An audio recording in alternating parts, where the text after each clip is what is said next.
की बात है, हम लोग सब अंदर थे, वो सीधे आया, उसने सीधे फायरिंग की उस और क्या बोलते, फिर उसको जैसे गन वन उसको छुड़ाई जैसे तैसे हमने, तो उसने गला पकड़ लिया, सीधे गला पकड़ के उसको गलाया भी, तो वो छाती बैठ के उसने सारे बाल पकड़ लिए, गला उसने दबाया ना खूब जोर से, वो मम्मी का गला दबाया था उसने।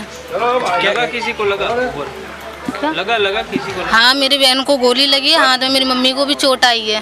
क्यों फायरिंग करने क्यों आया था वो क्या बोल रहा था? वो कुछ नहीं बोला, शादी के लिए बोल रहा था कि तुमने किससे पूछ के शादी की, क्यों की, ऐसा बोल रहा था। वो एकला वो कह रहा था कि हम तुमको पैसे देंगे, हमारे यहाँ शादी कर दो इसकी।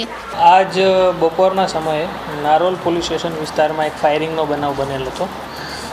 તાત્કાલિક પોલીસને જાણ થતાં પોલીસ ઘટના સ્થળે પહોંચી હતી। પ્રાથમિક વિગત જાણવા મળેલ કે આ કામમાં એક જે ઇન્જર્ડ છે તે બેનને ફાયરિંગ કરીને આ કામના એક અજાણ્યા વ્યક્તિ ફાયરિંગ કરીને જતા રહેલ છે।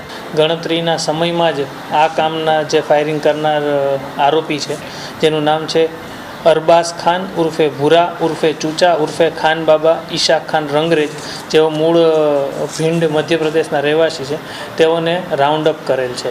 અને પ્રાથમિક દૃષ્ટિએ આ જે ઘટના બની છે તે અનુસંધાને નારોલ પોલીસ સ્ટેશનમાં ગુનો દાખલ કરવામાં આવેલો છે, જેમાં એટેમ્પ્ટ ટુ મર્ડર, ગૃહ પ્રવેશ અને આર્મ્સ એક્ટની કલમો અનુસંધાને આગળ તપાસ હાથ